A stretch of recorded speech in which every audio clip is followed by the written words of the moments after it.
إليه مرجعكم جميعا وعد الله حقا إنه يبدأ الخلق ثم يعيده ليجزي الذين آمنوا وعملوا الصالحات بالقسط والذين كفروا لهم شراب من حميم وعذاب أليم بما كانوا يكفرون কুমিল্লা প্রবাসী কমিউনিটিদের উদ্যোগের আজকের এই বিশেষ সম্মাননা অনুষ্ঠানের সম্মানিত সভাপতি, মাননীয় প্রধান অতিথি, বিশেষ অতিথি এবং মঞ্চে উপবিষ্ট বাংলাভাষী এবং সৌদি মেহমানগণ এবং আমার সামনে উপবিষ্ট প্রবাসী দিনী ভাইয়েরা, প্রথমেই মহান রব্বুল আলমিনের দরবারে শুকরিয়া জানাচ্ছি যে রব্বুল আলমিনের অশেষ মেহরবানিতে আমরা সুস্থ থেকে এই সুন্দর অনুষ্ঠানে উপস্থিত হয়ে কিছু কথা বলা এবং শোনার তৌফিক পেয়েছি। যে রব্বুল আলমিন তৌফিক দান করলেন তার দরবারে সেজদায় শুকরিয়া জানাই আলহামদুলিল্লাহ। অতঃপর দরুদ ও সালাম বর্ষিত হোক প্রিয় নবী, আখির নবী মুহাম্মদুর রাসূলুল্লাহ সাল্লাল্লাহু আলাইহি সাল্লামের প্রতি। আল্লাহুম্মা সাল্লি আলাইহি আল্লাহুম্মা বারিক আলাইহি। সম্মানিত দিনী ভাই, আল্লাহর প্রশংসার পর আমি বিশেষ করে আজকের এই অনুষ্ঠানের যারা আয়োজক ভাই আছেন তাদেরও বিশেষভাবে শুকরিয়া জানাচ্ছি এই জন্য যে আজকের এই অনুষ্ঠানটিকে একটি ভিন্ন রূপ তারা দিয়েছেন। আর সেটা হলেই যে সাধারণত এই ধরনের অনুষ্ঠানে ধার্মিক কোনো আলোচনা থাকে না, কিন্তু আলহামদুলিল্লাহ যেহেতু আমরা আলহামদুলিল্লাহ মুসলিম এবং আমরা বিশ্বাস করি, ইয়াকিন করি যে আল্লাহ রাব্বুল আলামিন আমাদেরকে এই দুনিয়ায় ক্ষণিকের জন্য, কিছু সময়ের জন্য আল্লাহ পাক পাঠিয়েছেন।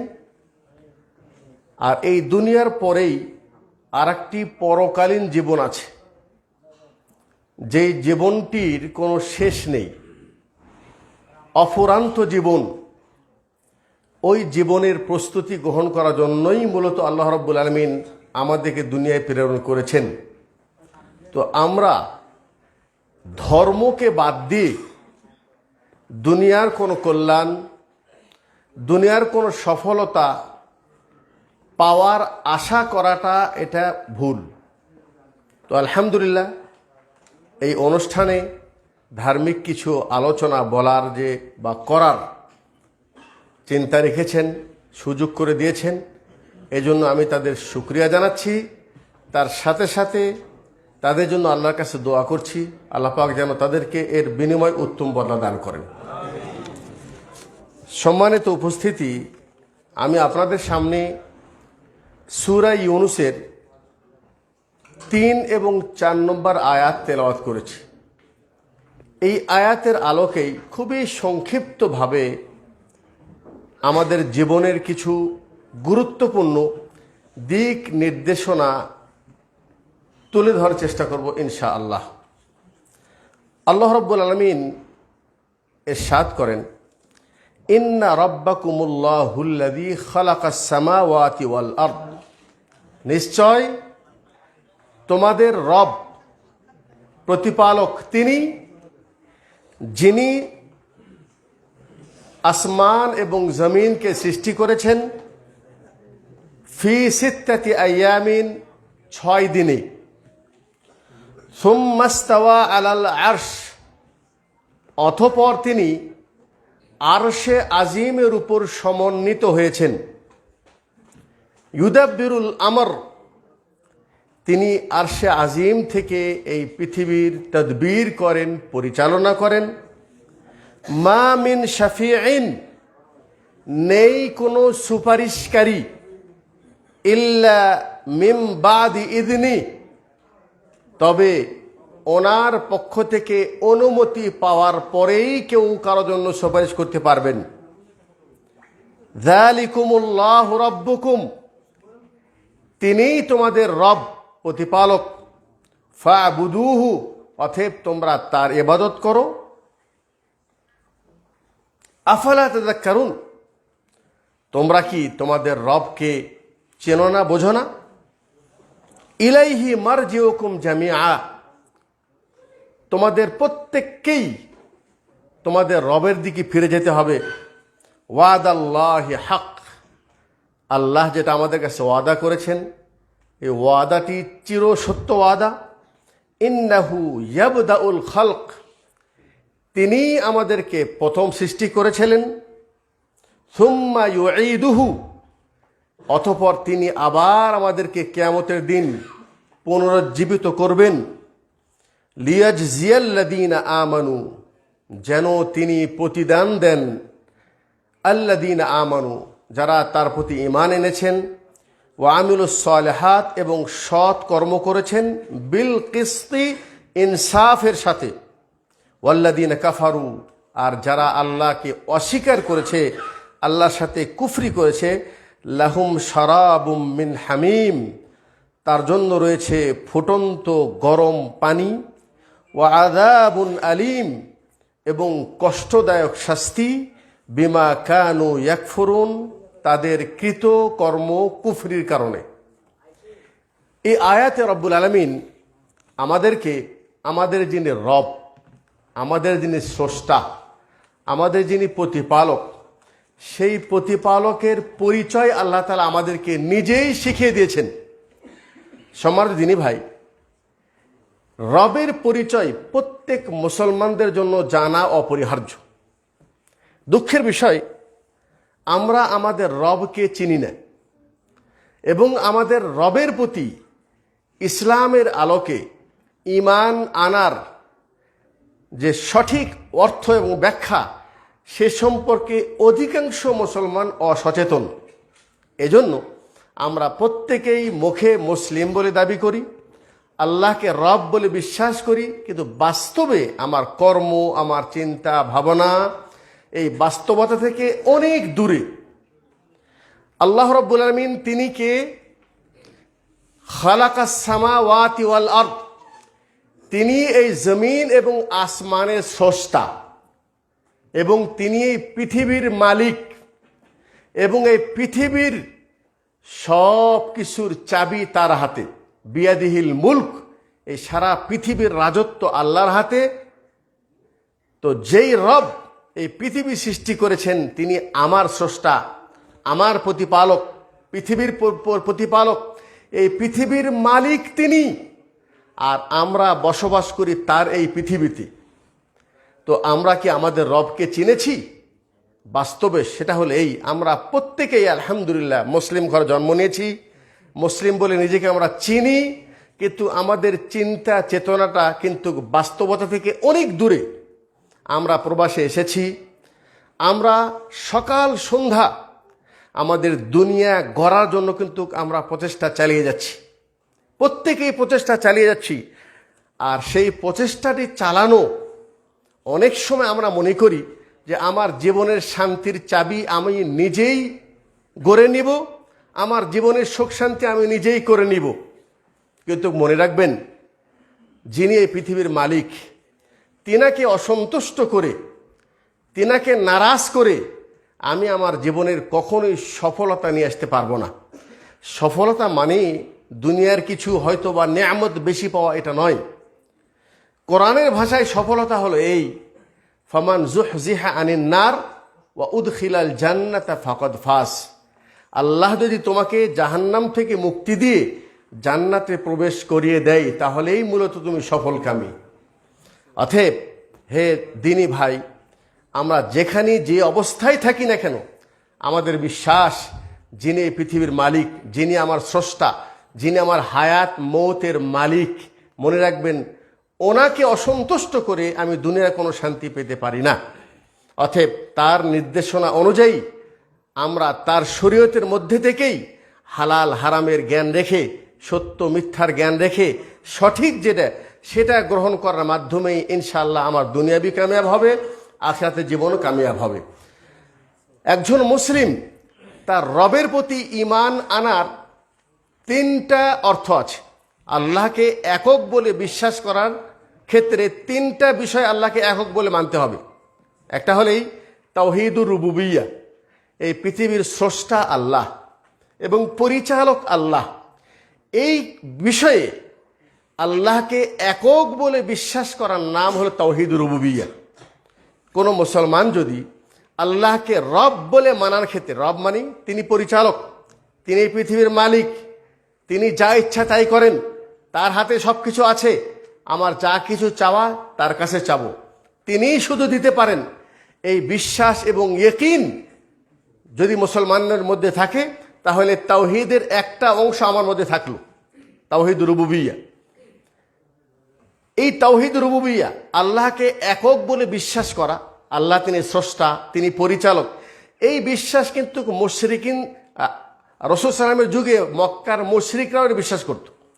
কোরআন বলছেন, ওয়ালা ইন সাআলতাহুম মান খালাকাস সামাওয়াতি ওয়াল আরদ লা ইয়াকুলুন্না আল্লাহ, যে তোমরা যদি এই মুশরিকদেরকে জিজ্ঞাসা করো এই জমিন আসমানকে সৃষ্টি কে করেছে, এই কাফেররা তারা এক বাক্যে উত্তর দিবে আল্লাহ। এবং তাদেরকে যদি জিজ্ঞাসা করো মান আনজালা মিনাস সামা, আসমান থেকে কে বৃষ্টি বর্ষণ করে, সন্তান কে দেয়, ইজ্জত কে দেয়, তারা কিন্তু এক বাক্যে সবাই বলেছে আল্লাহ তাআলা। তাওহীদুর রুবুবিয়্যাহর ঈমান কিন্তু মুশরিকদের, মক্কার মুশরিকদের ছিল। এখন আসুন আমরা যারা মুসলিম বা বিশেষ করে ভারত উপমহাদেশের মুসলিম, তারা কি আল্লাহকে তাওহীদুর রুবুবিয়্যাহর ক্ষেত্রে তারা কি একক বলে মানে?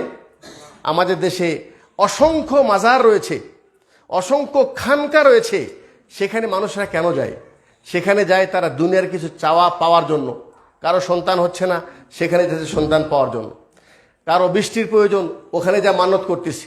কারো দুনিয়ার কোনো বালা মুসিবত থেকে উদ্ধার হওয়ার প্রয়োজন, গায়রুল্লাহর কাছে যে চাচ্ছে, সেখানে যে মান্যত করতেছে। অথচ মান্যত করতে হবে শুধুমাত্র আল্লাহর জন্য। তো যেই তাওহীদের জ্ঞান মুশরিকদের মাঝে ছিল, এখন কিন্তু মুসলিমদের মাঝেও তাওহীদের জ্ঞান না থাকার কারণে তারা মুখে বলছে আমাদের রব আল্লাহ বা আমাদের প্রতিপালক আল্লাহ, কিন্তু বাস্তবে আল্লাহর সাথে অসংখ্য গায়রুল্লাহকে তারা শিরিক করছে।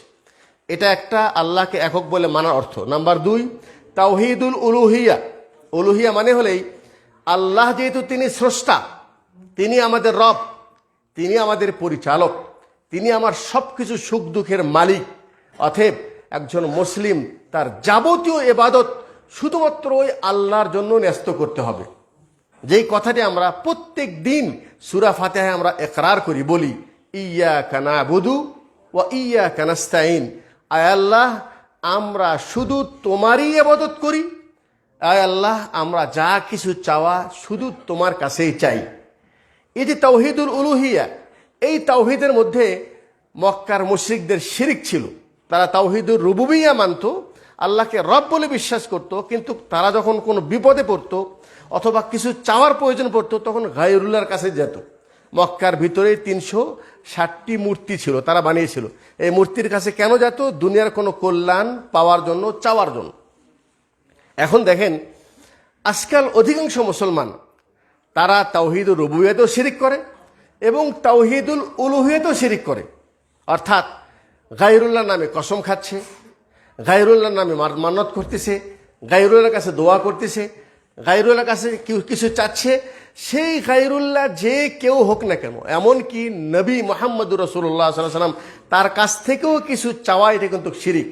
একজন সাহাবী আল্লাহ রাসূল সাল্লামের কাছে এসে বলছেন, ইয়া রাসূলুল্লাহ মা শা আল্লাহু ওয়া শি'ত, আপনি যা চান, আল্লাহ যা চায় সেটাও হয়, আর আপনি যা চান সেটাও হয়। আল্লাহ নবী সাল্লাল্লাহু আলাইহি ওয়াসাল্লাম শোনার পর সঙ্গে সঙ্গে তাকে ধমক দিয়ে বলছেন, আজা আল তালানি লিল্লাহি নিদ্দান, তুমি আমাকে আল্লাহর সমকক্ষ বানিয়ে দিলে।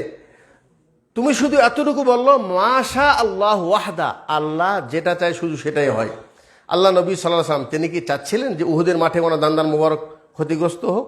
উনি কি চাচ্ছিলেন ওনার 70 জন সাহাবী শহীদ হোক?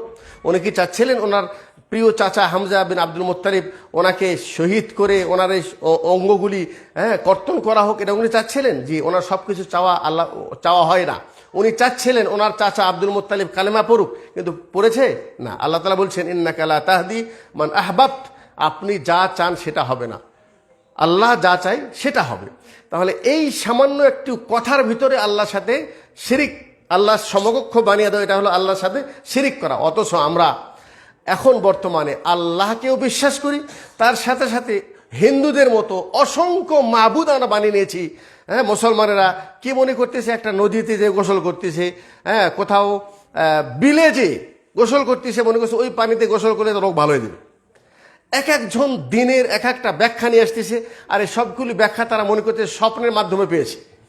এই স্বপ্নভিত্তিক ধর্ম আমাদের মাঝে চালু হয়েছে, যার কারণে অসংখ্য শিরিক আমাদের মুসলিমের ভিতরে চালু হয়েছে। তো আল্লাহকে রব বলে মানার ক্ষেত্রে অবশ্যই আপনি পরিপূর্ণ মুসলিম যদি হতে চান, তাওহীদপন্থী যদি হতে চান, তাহলে আল্লাহকে একক বলে রব হিসাবে মানতে হবে এবং যাবতীয় ইবাদত একমাত্র আল্লাহর জন্য ন্যস্ত করতে হবে। নাম্বার 3, তাওহীদুল আসমা ওয়াস সিফাত। আল্লাহ রাব্বুল আলামিনের নাম আছে, গুণাবলী নাম আছে, ওয়ালিল্লাহিল আসমাউল হুসনা, আল্লাহর সুন্দর সুন্দর নাম রয়েছে। সেই নাম ধরে তোমরা আল্লাহকে ডাকো। আল্লাহর নাম আল্লাহ নিজে রাখেন, আল্লাহর নাম কোনো বান্দা আল্লাহর জন্য রাখতে পারবেন না। মনে রাখবেন, আল্লাহর অসংখ্য নাম, রহমান, রহিম, আজিজ, গফুর। কিন্তু একটা উদাহরণ নেন, আমরা কি আল্লাহকে আল্লাহ বলে ডাকি নাকি খোদা বলে ডাকি? খোদা কিন্তু আল্লাহর কোনো সিফাতি নাম নয়, গুণাবলী নাম নয়। এটা হলো আল্লাহর ফার্সি ভাষায় তারা তাদের রবকে বা প্রতিপালককে মানার আমাদের প্রভু বলি। কিন্তু আল্লাহ বলছেন আল্লাহর নাম ধরে আল্লাহকে ডাকো। তো আল্লাহর নামের ক্ষেত্রে আল্লাহকে একক বলে বিশ্বাস করা, আল্লাহর যে সিফাত আছে, সিফাত আল্লাহর যে গুণাবলী আছে নিজের জন্য আল্লাহ যেটা সাব্যস্ত করেছেন, সেটাও আল্লাহকে একক বলে বিশ্বাস করা। তার ভিতরে একটা বিষয় আমি বলি, যেটা এই আয়াতের মধ্যে আল্লাহ পাক উল্লেখ করেছেন, যে আল্লাহ তাআলা জমিন আসমানকে 6 দিনে সৃষ্টি করেছেন। সুম্মাস্তাওয়া আলাল আরশ, এরপরে আল্লাহ তাআলা আরশে আজিমের উপর সমন্বিত হয়েছেন। আরশে আজিম, আরশ কোথায় আছে? 7 আসমান এবং জমিন, 7 আসমানের উপরে আল্লাহর কুরসি আছে, কুরসির উপরে আরশ, আরশের উপরে আল্লাহ তাআলা স্বয়ং জাতে মুবারক তিনি আছেন। কিভাবে আছেন আল্লাহু আলাম। কোরআন হাদিস যতটুকু বলেছে আল্লাহ সম্পর্কে অতটুকু বিশ্বাস করা, সেখানে কোনো ধরনের প্রশ্ন অথবা নিজের পক্ষ থেকে কোনো ব্যাখ্যা দেওয়া, এটা হলো আল্লাহর সাথে ইমানের পরিপন্থী কাজ। অতএব আল্লাহ তাআলা আরশে আজিমের উপর আছেন। এখন আমাদের দেশের অধিকাংশ মুসলমান, এমনকি আলেম সমাজকেও যদি জিজ্ঞাসা করেন আইন আল্লাহ, আল্লাহ কোথায় আছে, কি উত্তর দিবে? অধিকাংশ মানুষ তার উত্তর দিবে আল্লাহু ফি কুল্লি মাকান, আল্লাহ তাআলা সর্ব জায়গায় বিরাজমান। এটা এই জন্য উত্তর দেবে যে আমাদের অধিকাংশ পাঠ্য বইয়ে এই আকীদার এই ভুল ব্যাখ্যাটা দেওয়া আছে, যার জন্য ছোটবেলা থেকে আমাদেরকে এই ভুল ইমানি ব্যাখ্যা আমাদেরকে শেখানো হচ্ছে। আল্লাহ তাআলা ওলামা একরাম, সৌদি আরবে যারা বড় বড় প্রখ্যাত ওলামা একরাম আছেন, ওনারা এমনকি আবু হানিফা রাহিমাহুল্লাহ, আমাদের ইমাম আবু হানিফা রাহিমাহুল্লাহ, উনি বলছেন যে তুমি যদি কোনো মুসলমানকে জিজ্ঞেস করো আইন আল্লাহ, আল্লাহ কোথায় আছে, ও যদি বলে আনা মা আদরি, আমি জানি নাই, ফাকাত কাফার, ওই ব্যক্তি আল্লাহর সাথে কুফরি করলো। প্রত্যেক মুসলমান অবশ্যই বিশ্বাস রাখবে আল্লাহ কোথায় আছেন। আল্লাহ তাআলা আরশে আজিমের উপর আছেন। আর এটা ব্যাখ্যা দিলে একটু সময় লাগবে, আমি অত ব্যাখ্যা যাচ্ছি না যে আরশটা কত আজিম সারা পৃথিবীর তুলনায়। যাই হোক, ছোট্টভাবে বলি, সেটা হলেই এই পৃথিবীটা কত বড় আল্লাহ ভালো জানে। স্থল বিষয়ে জানা আছে, জল সম্পর্কে জানা নাই। জমিন থেকে আসমানের দূরত্ব কত? 500 বছরের পথ। আসমান মোটা কত? 500 বছর। 500 বছর মানে দ্রুত সওয়ারি 500 বছর। তো মাঝখানি 500, একটা জমিন একটা আসমান 500, 500 500 7 আসমান, কত হবে বলেন? আর এই 7 আসমানের উপরে আল্লাহর কুরসি, কুরসি হলো মাউজিউল কাদামাইন, 2 পা রাখার জায়গা। এটা কত বড়? রাসূল সাল্লাল্লাহু আলাইহি ওয়াসাল্লাম বলছেন এটা ব্যাখ্যা দিয়ে বোঝানো অসম্ভব। এতটুকু বোঝো যে তোমার একটা হাতের বালা বা আংটি দুনিয়ায় তুমি ফেলে দাও, জমিনে ফেলে দাও, এই সারা পৃথিবীর জমিনের তুলনায় তোমার আংটি যেরকম ক্ষুদ্র, এই আল্লাহর কুরসির তুলনায় 7 আসমান জমিন ওই একটা বালার মতো। আপনি কিভাবে বুঝাবো? আর এই কুরসি, এটা তো আল্লাহ পাকের মাউজিউল কাদামাইন, আল আরশ, সেটা তো তার আরো বৃহৎ, আরো অনেক বড়। তো যাই হোক, আল্লাহ তাআলা আরশে আজিমের উপর আছেন।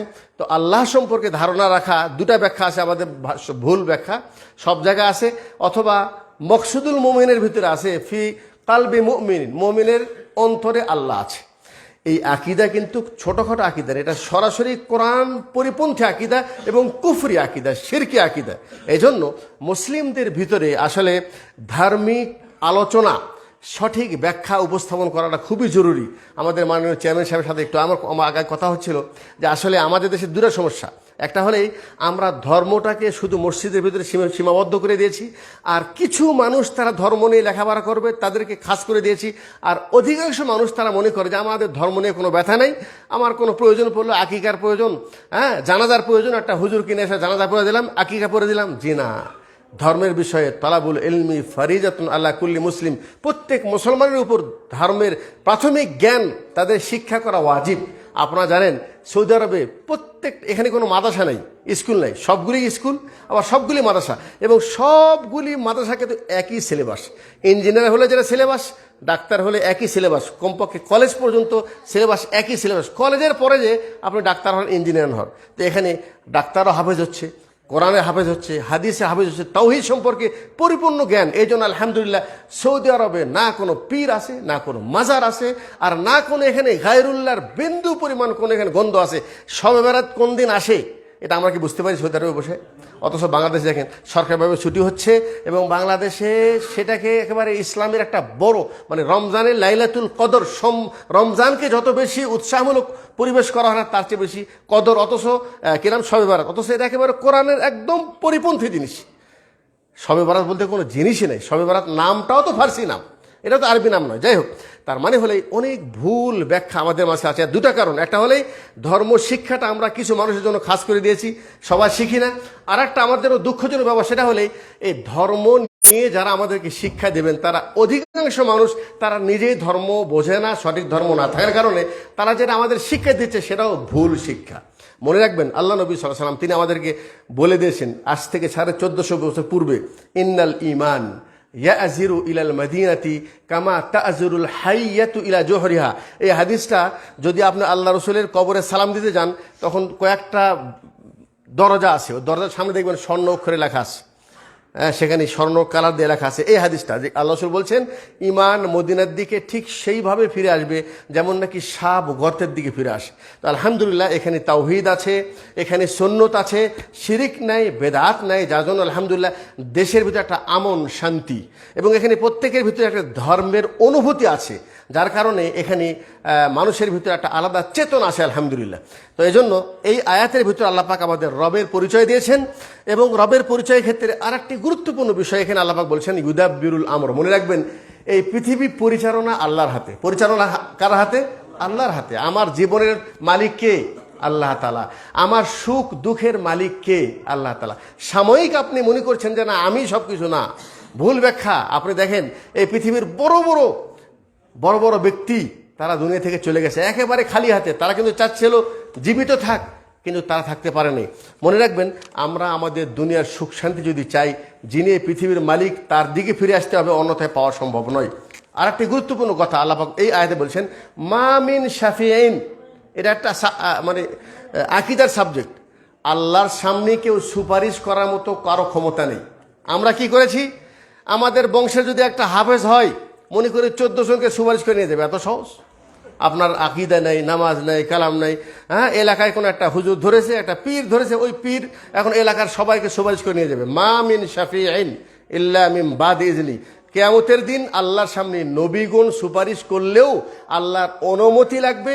আল্লাহ অনুমতি যতটুকু দিবেন, তবে তারাও ইচ্ছা করলে যে কারো জন্য সুপারিশ করতে পারবে না। ইল্লা মান আযিনা লাহুর রহমান ওয়া রাদিয়া লাহু কওলা। ওই সমস্ত ব্যক্তির জন্য সুপারিশ করার অনুমতি পাবেন যাদের প্রতি আল্লাহ নিজেই সন্তুষ্ট। অতএব আমার জীবনে আকীদা নেই, আমল নেই, আর আমি আশা নিয়ে বসে আছি আমার জন্য আরেকজন সুপারিশ করবে, আমরা কিন্তু ভুলের উপর আছি। আমার জীবন আমাকে নিজে শুধরাতে হবে। আল্লাহ নবী সাল্লাল্লাহু আলাইহি ওয়াসাল্লাম তার মেয়ে ফাতেমাকে বলছেন, ফাতেমা দুনিয়ার কোনো জিনিস চাইলে আমার কাছে চাও দিব, কিন্তু মনে রাখবা আনকিজি নাফসিকি মিনান্নার, কিয়ামতের দিন বাঁচার জন্য তুমি নিজে আমল করে নিজেকে বাঁচাও, লা উগনি আন কি মিনাল্লাহি শাইআ, আল্লাহর আযাব থেকে বাঁচানোর জন্য আমি তোমার কোনো সুপারিশ করতে পারবো না। এটা হলো আল্লাহ রসুলের ভাষা। আর সেখানে আমরা কতজন যে সুপারিশের দায়িত্ব নিয়ে বসে রয়েছি।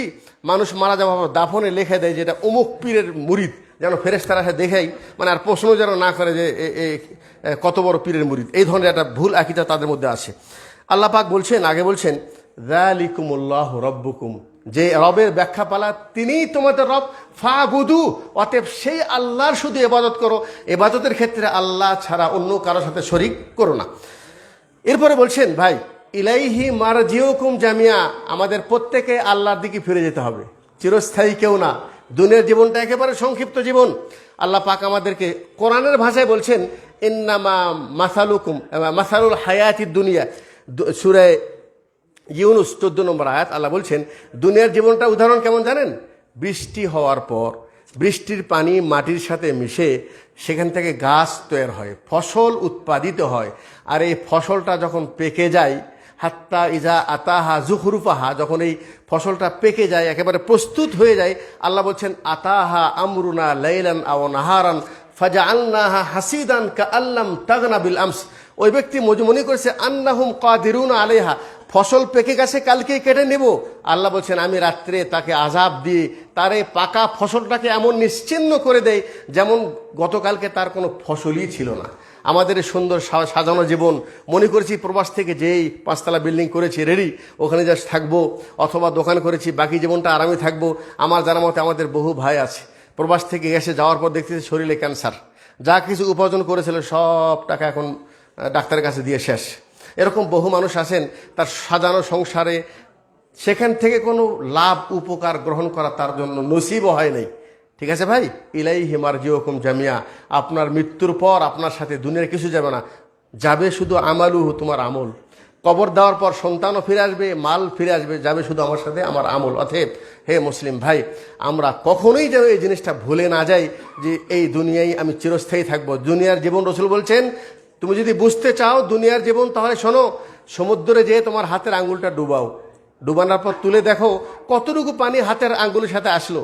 যতটুকু পানি চামড়ার সাথে লেগে আছে এটা হলো দুনিয়ার জীবন। আর সমুদ্র ভরে যত পানি আছে আখিরাতের জীবন। দুনিয়ার শান্তি আখিরাতের শান্তির তুলনা যদি করতে চান, রাসূল বলছেন যে আমার যদি দুনিয়ার লাউ কানা দুনিয়া তাআদিলু ইনদাল্লাহি জানাহা বাউদা, একটা মাছির পাখার কোনো মূল্য আছে? এই মূল্য যদি দুনিয়ার মূল্য আমার কাছে থাকতো, আমি কোনো কাফেরকে এক ঘোট পানি দিতাম না, আল্লাহ রাসূল বলছেন। ঠিক আছে ভাই, অতএব মনে রাখবেন আল্লাহ পাক দুনিয়ায় যে চায় তাকে দেয়, কিন্তু দিন আল্লাহ সবাইকে দেয় না। দুনিয়া আল্লাহ পাক আপনি যেমন চাইবেন সেরকম আল্লাহ পাক দিবে, সমস্যা নেই। কিন্তু মনে রাখবেন দুনিয়ার জন্য যদি আখিরাতকে হারান, তাহলে সেই দিন কঠিন দিন, এত কঠিন দিন। আল্লাহ নবী সাল্লাল্লাহু আলাইহি ওয়াসাল্লাম বলছেন দুনিয়ার সবচেয়ে আরামদায়ক ব্যক্তিকে জাহান্নামে দিয়ে একটা ডুবু দিয়ে তাকে তুলে বলবে হাল রাআইতা খায়রান কাত, তোমার জীবনে বহু আরাম করেছো, দুনিয়ার আরামের জীবন যেমন করেছো, আচ্ছা জাহান্নামের 1 সেকেন্ডের জন্য ডুবু তাকে চুবু দিয়ে ওঠানোর বলবে দুনিয়ার কোনো আরামের কথা তোমার মনে হয়? বলছেন ইয়া আল্লাহ মা রাআইতু খায়রান কাত, দুনিয়ার কোনো আরাম আমার স্মরণ আসছে না। এজন্য দুনিয়ার কষ্টের তুলনায় আখিরাতের কষ্ট অনেক বেশি, আর দুনিয়ার শান্তির তুলনায় আখিরাতের শান্তির কোনো সীমা নেই। রাসূল বলছেন আদাত্তু লিইবাদিয়াস সালেহিন, আমি তোমাদের জন্য তৈরি করেছি এমন জিনিস জান্নাতে কোনো চোখেও দেখে নাই, কোনো কানেও শোনে নাই, কোনো অন্তরে অনুধাবন করাও সম্ভব না। কি ভাই সম্ভব? একটা উদাহরণ দেই, দুনিয়ার কোনো এমন নারী আছে একটা অন্ধকার ঘরে যদি নারীকে রাখেন, সুন্দর থেকে সুন্দর নারী, ঘর আলোকিত হয়ে যাবে? এরকম কোন নারী আছে? রাসূল বলছেন লাউ আন্না ইমরাআতাম মিন আহলিল জান্নাহ, জান্নাতীদের নারী হুর যেটা দেওয়া হবে, এই হুর যদি একটি আমাবাস্যা রাত্রে, অন্ধকার রাত্রে যদি দুনিয়ায় একবার তাকায়, তাহলে লা আযাআত মা বাইনাল মাশরিক ওয়াল মাগরিব, পশ্চিম থেকে পূর্ব পর্যন্ত সারা পৃথিবী আলোকিত হয়ে যাবে। ওয়ালা মালাআত মা বাইনাহুমা রিহান, সারা পৃথিবী সুগন্ধময় হয়ে যাবে। ওয়ালা নাসিফুহা আলা রাসিহা খায়রুম মিনাদ দুনিয়া ওয়া মা ফিহা, তার মাথার ওড়নার মূল্য পৃথিবী এবং পৃথিবীর মধ্যে যা কিছু আছে তার চেয়ে উত্তম বেশি, তার চেয়ে দামি। এখন বলেন ওই নারীকে আপনি অনুধাবন করতে পারবেন কেমন নারী হবে?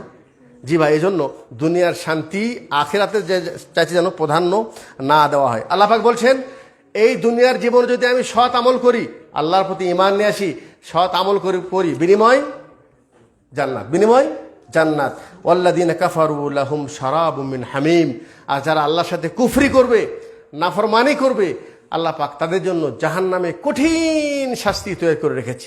কঠিন শাস্তি, সেটা অনুধাবন করা, বুঝানো কঠিন, বুঝানো কঠিন। একটা হাদিস শুনে নেন, রাসূল সাল্লাল্লাহু আলাইহি ওয়াসাল্লাম বলছেন যে সবচেয়ে হালকা আযাব দেওয়া হবে কাকে? আল্লাহ রসুলের চাচা। আল্লাহ পাক বলছেন, আয় আল্লাহ, কোন কাফের যদি কুফর নিয়ে মারা যায় তার জন্য কিন্তু জান্নাতে দোয়া করা যায় না। চাচা যেহেতু কুফর নিয়ে মারা গেছে, তো বলছেন সে তো জান্নাত পাবে না, তবে আয় আল্লাহ যেহেতু তার বড় এহসান আমার উপর আছে, অতএব তাকে জাহান্নামের সবচেয়ে হালকা আযাব দেওয়া হোক। সেটা কি হবে? একটা আগুনের জুতা পরিধান করানো হবে, যেই জুতার কারণে তার মাথার মগজ গরমে টপ টপ করে পড়তে থাকবে। সেটা কেমন কঠিন আযাব হবে, কত কঠিন শাস্তি হবে। এটা কি একদিনের জন্য? একদিনের জন্য না, এটা কোনো শেষ নেই। মৃত্যুকে আল্লাহ পাক জবাই করে দিবে। জান্নাতে যাওয়ার পর, জাহান্নামে যাওয়ার পর মৃত্যুকে জবাই করে, আর কারো কাছে মৃত্যু আসবে না। সমাজউদ্দিনী ভাই, আল্লাহ রাব্বুল আলামিন, আলহামদুলিল্লাহ, আমরা দুনিয়ার ক্ষেত্রে অনেক বুঝমান, সব কিছু বুঝি, হ্যাঁ, জানি একটা মোবাইল কিনতে গেলে যেটা ভালো মোবাইল সেটা কেনার চেষ্টা করি, আর টমাটোর কিনতে গেলে একটু যাচাই বাছাই করি কোনো পোকা আছে কিনা। কিন্তু ধর্মের ক্ষেত্রে আমাদেরকে যেটা দেয় সেটাই গ্রহণ করি। জি না, ধর্মের ক্ষেত্রে মনে করতে হবে আমাদের প্রত্যেকের দায়িত্ব, আলহামদুলিল্লাহ, যেটা সঠিক, আল্লাহ পাক আমাদেরকে জ্ঞান বোঝার ক্ষমতা দিয়েছেন, সঠিক জিনিসটা আমরা অনুধাবন করব, বুঝবো, জানার চেষ্টা করব। আল্লাহর কাছে দোয়া করি আল্লাহ পাক যেন আমাদেরকে দিনের সঠিক বুঝ দান করেন, এবং আমরা এই দুনিয়ায়, হ্যাঁ, আমরা আলহামদুলিল্লাহ মুসলিম, আমরা বিশ্বাস করি মৃত্যুর পর আমাদের ঠিকানা হয় জান্নাত, না হয় জাহান্নাম। আল্লাহ পাক যেন আমাদেরকে এমন কিছু কর্ম করার তৌফিক দান করেন যে কর্মের কারণে আল্লাহ যেন আমাদের প্রতি রাজি এবং সন্তুষ্ট হয়ে যান। বিশেষ করে সামনে রমাদান, একদিন পরে রমজান মাস আসতেছে, প্রতিজ্ঞা করেন ইনশাআল্লাহ। আল্লাহ রসুল বলছেন, রমজান পাওয়ার পরও যদি তোমার গুনাহ মাফ না হয় তাহলে তোমার জন্য জাহান্নাম। এই সুবর্ণ সুযোগ আল্লাহ পাক আমাদেরকে যেন সুস্থতার সাথে রাখে, এবং এই মাসে আমরা অধিক সিয়াম, কিয়াম এবং ভালো থেকে ভালো কাজ করার মাধ্যমে আল্লাহ সন্তুষ্টি অর্জন করার চেষ্টা করব। আল্লাহ রাব্বুল আলামিন আমাদেরকে তৌফিক দান করে। ধন্যবাদ দীর্ঘক্ষণ আলোচনা মনোযোগ সহকারে শোনার জন্য। শুকরিয়া আমাদের মেহমানদেরকে, যারা এতক্ষণ ধরে অনেক কষ্টের সাথে, ধৈর্যের সাথে আলোচনা শুনেছেন। আল্লাহ পাক যেন সবাইকে উত্তম বদলা দান করেন। পরিশেষে একটি সংশোধনীয় মালিশ, মনে কিছু নেবেন না, সেটা হলে ইসলামী সংস্কৃতিতে কোনো কিছু সম্মাননা জানানোর ক্ষেত্রে তালি বাজানো, এটা ইসলাম সাপোর্ট করে না। হ্যাঁ, ইসলাম সাপোর্ট করে কি, কোনো ভালো কিছু পাইলে বলেন জাযাকাল্লাহু খাইরান, তার জন্য দোয়া দেন, আল্লাহ আপনাকে উত্তম পদা দান করেন। আর যেমন আমরা যেটা করছি, যেটা আমাদের যেহেতু ইসলামিক চর্চা নেই, সে তালি বাজিয়ে আমরা একজনকে সম্মান জানাচ্ছি, তা আসলে এটা বিধর্মীদের অনুকরণ। রাসূল বলছেন, মান তাশাব্বাহা বিকওমিন ফাহুয়া মিনহুম, যে যেই সম্প্রদায়ের সাদৃশ্য গ্রহণ করবে সে তাদের অন্তর্ভুক্ত হবে। আল্লাহ যেন আমাদের বোঝার তৌফিক দান করে। জাযাকুমুল্লাহু খাইর। আসসালামু আলাইকুম ওয়া রাহমাতুল্লাহি ওয়া বারাকাতুহু।